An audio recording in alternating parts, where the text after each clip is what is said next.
Il y a des matins qui changent une vie. Des instants où le destin, avec une ironie mordante, décide de réécrire le scénario que l'on croyait tout tracé.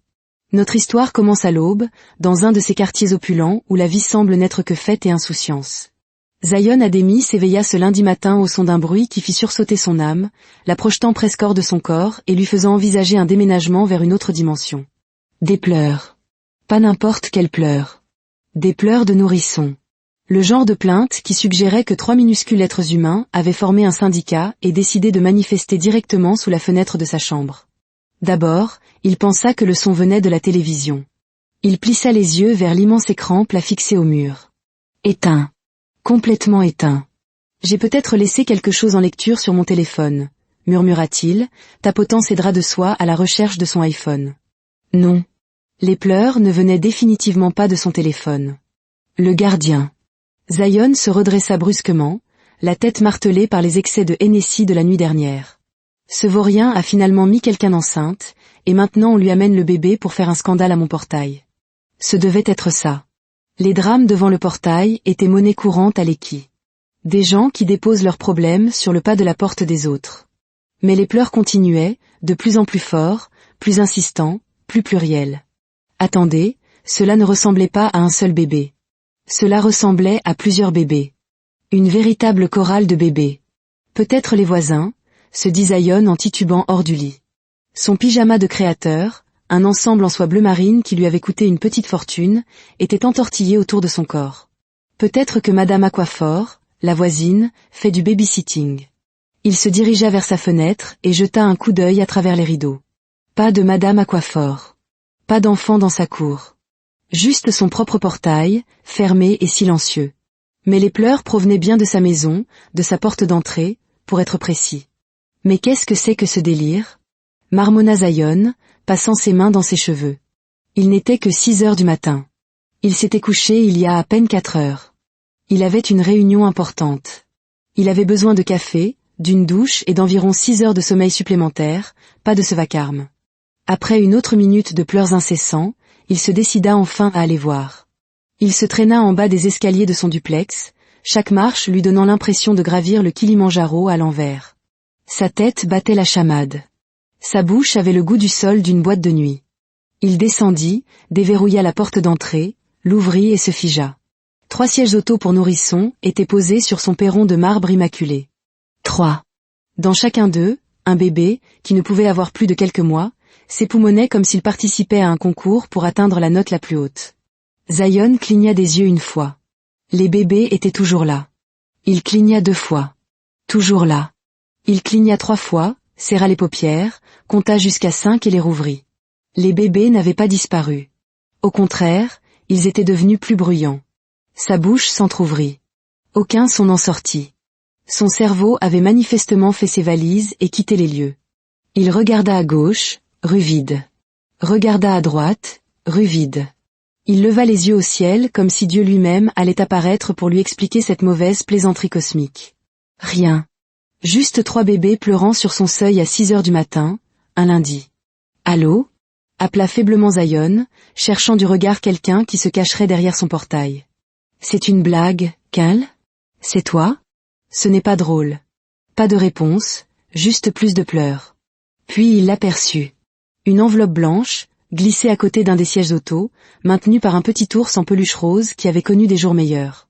D'une main tremblante, Zion se pencha et ramassa l'enveloppe. Son nom était écrit sur le devant d'une écriture soignée et féminine, Zion Ademi. Il la déchira, son cœur battant si fort qu'il entendait par-dessus les cris des bébés. Zion, je sais que tu ne te souviens probablement pas de moi. Ce n'est pas grave. C'était une nuit, le 12 octobre 2023, à cette soirée sur le toit à Victoria Island. Tu portais une chemise blanche, je portais une robe rouge. Nous avons parlé de tout et de rien, trop ri, trop bu, et... Eh bien, tu sais ce qui s'est passé ensuite. Ce sont tes filles.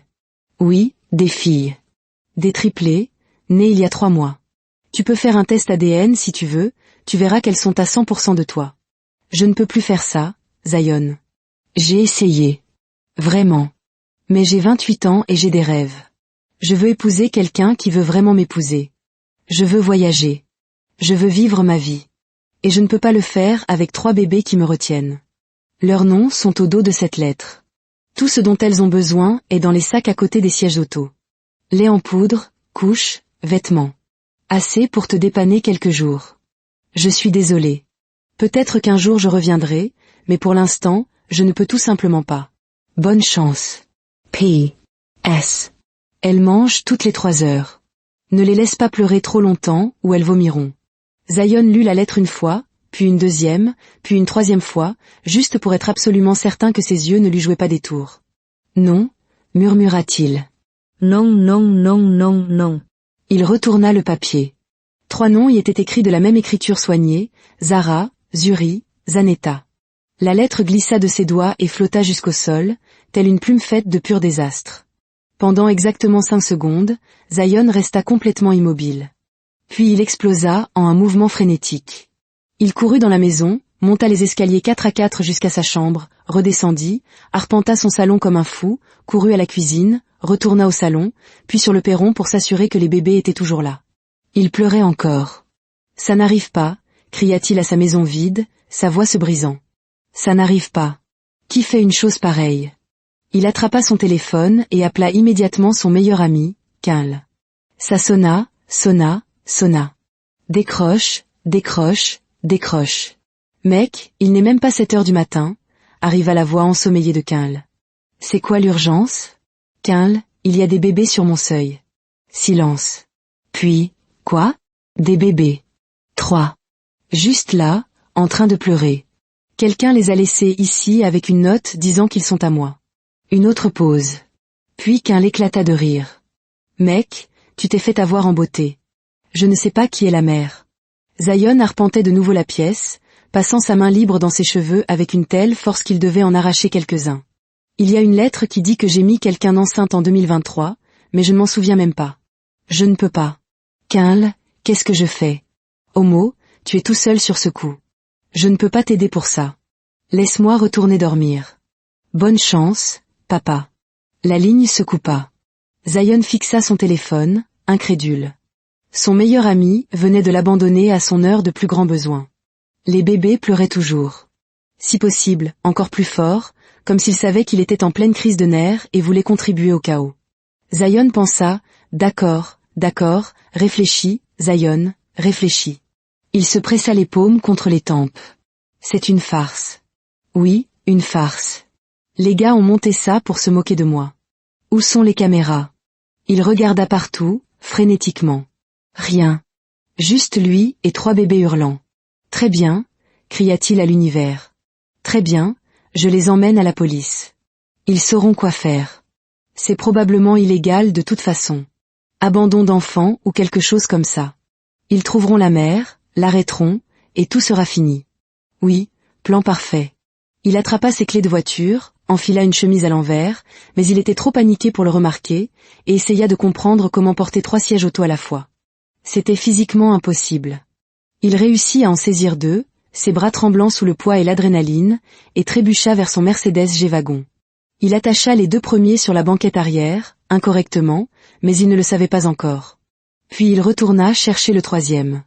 Au moment où il eut tout chargé, il était trempé de sueur, son pyjama collé à son dos. Les bébés pleuraient toujours. L'un d'eux avait le visage complètement rouge et octait entre 2 cris. « S'il vous plaît, arrêtez de pleurer », supplia Zion en montant dans le siège du conducteur. « S'il vous plaît, j'essaie de régler ça. Juste, s'il vous plaît. » Ils n'arrêtèrent pas de pleurer. Le trajet jusqu'au poste de police fut les 15 minutes les plus longues de toute la vie de Zion. Les bébés pleurèrent tout le long.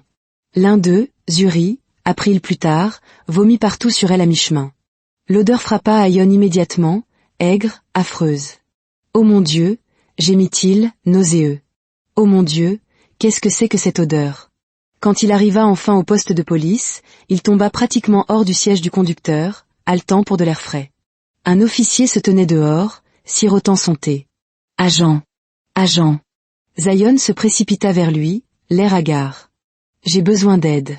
Quelqu'un a laissé des bébés chez moi. » L'officier, un homme d'âge mûr au ventre proéminent, haussa un sourcil. « Des bébés ? Oui, 3, dans ma voiture. » « Regardez. » L'officier s'approcha lentement et jeta un coup d'œil dans le 4x4. « 3 bébés le regardèrent, 2 pleurant encore, un couvert de vomi. L'officier regarda les bébés, regarda Ayon, regarda de nouveau les bébés, puis de nouveau Ayon. Alors, dit-il finalement, prenant une autre gorgée de son thé. Alors, la voix de Ayon se cassa. Alors, quelqu'un vient d'abandonner 3 enfants humains chez moi, sur mon seuil, comme s'il livrait des colis. C'est illégal, non? Abandon d'enfants. Arrêtez quelqu'un. Trouvez la mère. Faites quelque chose. L'officier prit une autre longue et lente gorgée de thé. Ces bébés, ils vous ressemblent. Le cerveau de Ayon court-circuita. Quoi? J'ai dit, ils vous ressemblent. L'officier désigna l'un des bébés avec sa tasse de thé. Vous voyez ce nez? C'est votre nez. Et celle-là. Vous voyez la forme de sa tête? Exactement comme la vôtre. Mais ce n'est pas. Comment pouvez-vous le savoir? Ce sont des bébés. Ils se ressemblent tous. L'officier haussa les épaules, imperturbable. J'ai 7 enfants. Je connais les bébés. Ceux-là sont les vôtres. Jeune homme, interrompit l'officier, sa voix prenant un ton paternel sévère. Laissez-moi vous dire quelque chose. Chaque jour, nous traitons de vrais cas ici. Vol, fraude, vol à main armée, meurtre, enlèvement. De vrais problèmes. Vous êtes un grand monsieur de l'équi, conduisant un 4x4 qui coûte plus que mon salaire de 5 ans. Vous portez un pyjama de créateur. Vous avez de l'argent. Et vous avez mis une femme enceinte. Peut-être que vous ne vous en souvenez pas, mais c'est votre problème, pas le nôtre. Mais ce n'est pas comme ça. Vous pensez qu'une femme au hasard a trouvé 3 bébés dans la rue et a décidé de les déposer spécifiquement chez vous, avec une lettre et toutes leurs provisions? Non. La femme était fatiguée. Elle ne pouvait plus s'en occuper. Alors, elle a amené les enfants à leur père. C'est vous. Fin de l'histoire. Mais je ne sais pas comment m'occuper de bébés. Je n'ai même jamais tenu un bébé. Alors apprenez. La voix de l'officier résonna. Vous pensez que quand j'ai eu mon premier enfant, je savais quoi faire? Non. Mais est-ce que j'ai couru au poste de police pour les supplier de prendre mon enfant? Non. Je suis rentré chez moi et j'ai trouvé une solution. J'ai appris. C'est ce que font les pères. Et vous, avec tout votre argent, vous voulez abandonner votre propre sang. Tofia quoi? Honte à vous, jeune homme. Honte. Je n'essaie pas de les abandonner. Vous n'avez pas besoin de les connaître. Ils sont à vous. La biologie ne ment pas. Maintenant, dégagez votre voiture de ma station avant que je ne vous inculpe pour perte de temps de la police et trouble à l'ordre public. Ayon resta là, bouche bée. Puis, les jambes tremblantes, il retourna à son 4x4, monta à l'intérieur avec les 3 bébés en pleurs et l'odeur de vomi, et resta assis là. Ses mains agrippaient le volant si fort que ses jointures devinrent blanches. Ça ne peut pas être ma vie, murmura-t-il pour lui-même. Ça ne peut pas arriver. Mais ça arrivait. Son téléphone sonna. Sa mère. Oh mon Dieu. Sa mère. Allô, maman, répondit-il, sa voix à peine un murmure. Ayon, bonjour mon fils. Comment vas-tu? Maman, j'ai besoin que tu viennes chez moi. Tout de suite. Il y eut une pause. Qu'est-ce qui ne va pas? Tu es malade? S'il te plaît, viens. Et amène grand-mère si tu peux. Et peut-être mes sœurs aussi. Maman, je ne peux pas expliquer au téléphone. S'il te plaît, viens juste chez moi. S'il te plaît. Sa voix se brisa, et il réalisa avec horreur qu'il était sur le point de pleurer. Viens, juste. Il raccrocha avant qu'elle ne puisse entendre les bébés pleurer. Quand Ayon rentra chez lui, sa mère, sa grand-mère et ses 2 sœurs étaient déjà là. Sa mère dut enfreindre toutes les règles de circulation de la gosse. Elle sauta de sa voiture avant même qu'il n'ait coupé le moteur. Ayon, qu'est-ce que... Elle s'arrêta net en le voyant sortir le premier siège auto. Un bébé en pleurs, couvert de vomi séché. Ayon, dit lentement sa mère, les yeux écarquillés. C'est le bébé de qui? Il ne répondit pas. Saisit le 2e siège auto. Un autre bébé. Puis le 3e. Pendant un instant, tout le monde fut silencieux. Puis sa grand-mère trouva sa voix. Jésus-Christ de Nazareth. Cria-t-elle. Ayon, qu'as-tu fait? Grand-mère, je peux expliquer. Expliquer quoi? D'où viennent 3 bébés? Sa sœur, Kem, s'approcha, regarda dans l'un des sièges auto, et sa bouche s'ouvrit en grand. Ayon, ce bébé. Il te ressemble exactement. Je sais, dit-il misérablement. Tola, son autre sœur, avait ramassé la lettre. Elle la lut rapidement, ses yeux s'écarquillant à chaque phrase. Zion. Cette lettre dit que tu as mis quelqu'un enceinte en 2023 et que ce sont. Je sais ce qu'elle dit, coupa Zion. Sa mère s'approcha enfin, prit l'un des bébés, celui aux joues potelées qui avait cessé de pleurer, et la fixa longuement. Octobre 2023, dit-elle doucement. Zion hocha la tête, misérable. Tu ne te souviens pas de la mère? Il secoua la tête. Sa mère ferma les yeux et prit une profonde inspiration. Zion Chukwumeka Ademi, dit-elle, sa voix d'un calme mortel. Oh non, le nom de baptême au complet. C'était très mauvais signe. Combien de fois t'ai-je dit que ton style de vie te rattraperait? Regarde-toi, 30 ans, avec des triplés, et tu ne connais même pas leur mère. Tu devras apprendre, dit fermement sa mère, toujours en tenant le bébé potelé. Mais maman. Non. Écoute-moi attentivement, Zion. Ces bébés sont ta responsabilité maintenant. La tienne. Pas la mienne. Pas celle de ta grand-mère, ni de tes sœurs. La tienne. Comme sur un signal, l'un des bébés se remit à pleurer. Puis le deuxième. En quelques secondes, toutes les trois hurlaient.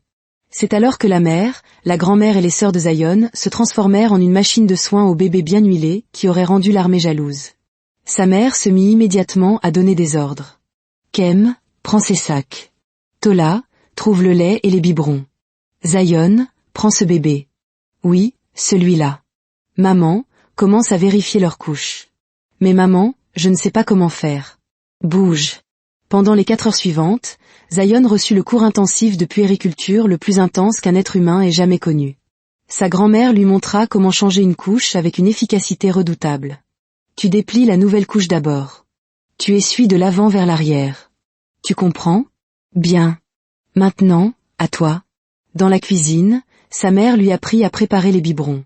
Le lait en poudre d'abord. 2 mesures par biberon.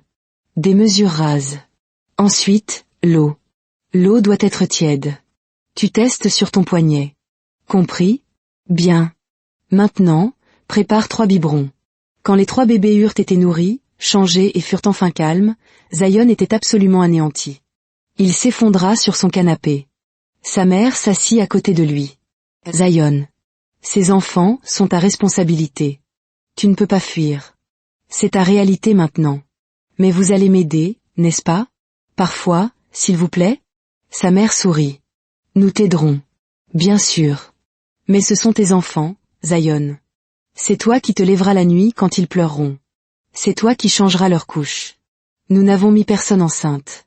Tu t'es mis dans cette situation tout seul. Il est temps de grandir et d'être un père. D'ailleurs, ajouta Kem, nous partons maintenant. Nous avons nos propres familles à retrouver. Quoi? Zion bondit sur ses pieds, la panique le submergeant à nouveau. Vous ne pouvez pas partir. Je ne sais pas encore ce que je fais. Tu trouveras une solution, dit Tola joyeusement. Bienvenue dans la parentalité, petit frère. Bonne chance. Et c'est ainsi qu'elles partirent. Toutes. La porte se referma, et Zion se retrouva seul dans son salon avec 3 bébés endormis, et environ 6000 sacs de fournitures qu'il ne savait pas comment utiliser. Il regarda les bébés, regarda les sacs, regarda sa belle maison de célibataire maintenant envahie d'articles pour bébés. Puis il retourna lentement sur son canapé et s'assit, son esprit complètement vide à l'exception d'une seule pensée lancinante.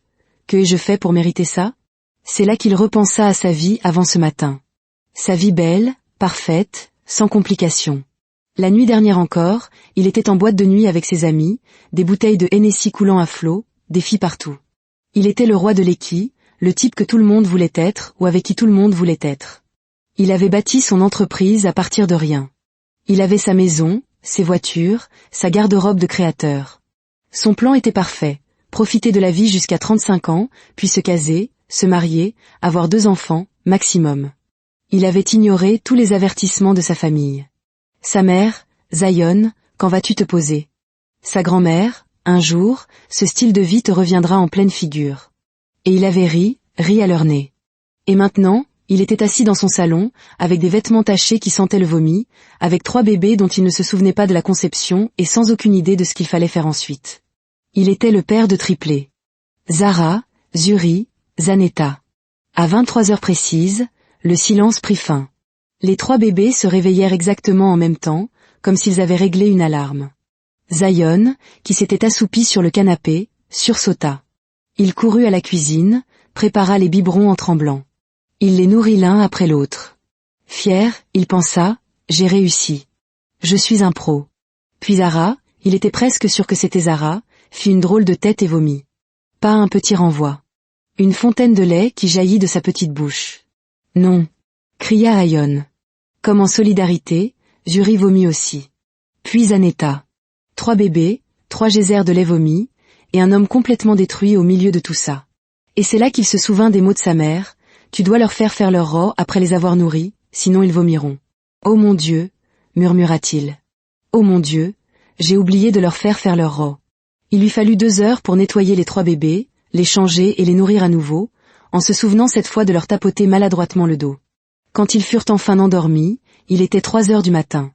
Zion s'effondra sur le sol de sa chambre, n'ayant même pas la force d'atteindre le lit.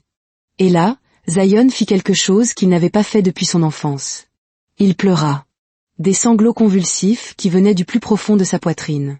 Il pleura pour sa vie passée, pour sa liberté, pour son avenir détruit.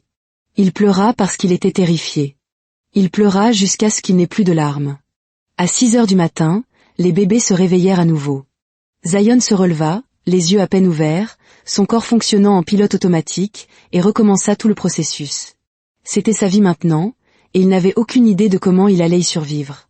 Les semaines qui suivirent furent un flou de couches, de biberons et de visites de panique à l'hôpital pour des fièvres inexistantes et des poussées dentaires. Ses petites amies l'avaient toutes quitté, une par une. Des triplés, Zion? C'est trop pour moi. Les nounous démissionnaient après quelques jours. Ils ne veulent que vous, monsieur. Sa vie sociale était morte. C'était juste lui et 3 minuscules êtres humains qui dépendaient de lui pour absolument tout. Les résultats du test ADN arrivèrent le 23e jour. Probabilité de paternité, 99,99%. Elles étaient les siennes. Définitivement, complètement, scientifiquement, incontestablement les siennes. Il regarda les bébés qui jouaient sur leur tapis d'éveil. « Vous êtes vraiment à moi » murmura-t-il. Zara leva les yeux vers lui et lui fit un grand sourire édenté qui lui fit mal au cœur d'une manière qu'il ne comprenait pas. Le point de rupture arriva le 32e jour. Après 48 heures sans sommeil, quelque chose en lui se cassa. Il marcha jusqu'à la maison de ses parents, portant les 3 bébés. « Maman, dit-il d'une voix plate, je n'en peux plus. S'il te plaît, prends-les. Je suis fini. » Sa mère le fit entrer, son père prit 2 des sièges auto. « Va dormir, » ordonna sa mère. « Nous nous occupons des filles. » Il dormit 14 heures d'affilée. Quand il se réveilla, il trouva son père lisant le journal dans le salon, les 3 bébés dormant paisiblement à côté de lui. « Tu as bien fait de venir ici, » lui dit son père. « Il n'y a pas de honte à demander de l'aide. Tu fais du bon travail, fils. » Au fil des mois, un rythme s'installa. Un rythme épuisant, mais gérable. Et lentement, si lentement qu'il le remarqua à peine, Zion tomba amoureux. Amoureux de la détermination de Zara, de la douceur de Zuri, de l'intelligence tranquille de Zaneta. Il tomba amoureux de leurs doigts minuscules enroulés autour de son pouce, de leur odeur de bébé, de la façon dont elle tournait toute la tête en entendant sa voix. Un matin, Zara lui sourit, un vrai sourire ravi juste parce qu'il était entré dans la pièce, et Zion réalisa quelque chose de choquant. Son ancienne vie ne lui manquait pas. Pas du tout. Pour leur premier anniversaire, sa mère organisa une fête immense. Château gonflable, gâteau de princesse, ballons roses et or partout. Au moment du gâteau, Zion tenait ses 3 filles dans ses bras, assez fort maintenant pour le faire, pendant que tout le monde chantait « Joyeux anniversaire ». Il les regarda s'enduire de gâteaux de la tête aux pieds, la joie pure dans leurs yeux. « Tu as bien fait », lui dit sa mère simplement, en l'enlaçant. « Il y a 1 an, je n'aurais jamais cru que mon fils le fêtard se transformerait en ce père dévoué et aimant. Je suis si fière de toi, mon fils. » La veille de leur anniversaire, il leur avait murmuré « Je ne me souviens pas de votre mère, et honnêtement, je m'en fiche. Parce que je vous ai, et vous êtes tout ce dont j'ai besoin. Vous avez complètement détruit tous mes plans, mais vous m'avez aussi appris ce qui compte vraiment. » Ce soir-là, alors qu'il les bordait dans leur lit, il l'entendit. Péa. Il se retourna. Zuri se tenait debout dans son berceau, le regardant droit dans les yeux. « Dada » répéta-t-elle, aussi clairement que le jour. Le cœur de Zion explosa de bonheur. Le premier jour de crèche fut une autre épreuve. Après avoir déposé les filles en pleurs, Zion, l'homme d'affaires prospère, l'ancien roi de l'Équi, s'effondra en larmes sur le parking, pleurant comme un bébé. Une autre mère passa et lui tapota le bras. Premier jour? Ça devient plus facile. Vous faites du bon travail, papa. Quand il revint les chercher à 15 heures, elles coururent vers lui en riant. Papa! Crièrent-elles à l'unisson. Ce soir-là, assis par terre à jouer avec ses filles, Zion regarda ses 3 miracles, ses bénédictions inattendues, son monde entier. Son téléphone vibra sur la table basse. Probablement ses amis lui demandant de sortir. Il l'ignora. Cet instant, ici, maintenant, avec ses filles, riant et jouant en toute sécurité dans ses bras, c'était là qu'il était censé être. C'était sa vie maintenant. Et il ne l'échangerait pour rien au monde. Car ces 3 petites filles, qui étaient apparues sur son seuil 18 mois plus tôt et avaient mis son monde sens dessus-dessous, lui avaient donné quelque chose de bien meilleur que tout ce qu'il avait eu auparavant. Elles lui avaient donné un but. Elles lui avaient donné une famille. Elles lui avaient donné l'amour. Un amour vrai, inconditionnel, terrifiant et magnifique. Et plus important encore, elles avaient fait de lui quelqu'un qui valait la peine d'être. Un père. Leur père. Et cela, réalisa Ion en regardant ses filles jouer, était la plus grande réussite de sa vie. Pas son entreprise, pas son argent, pas ses voitures ou sa maison. Ceci. Être le papa de quelqu'un. Être leur papa. C'était tout.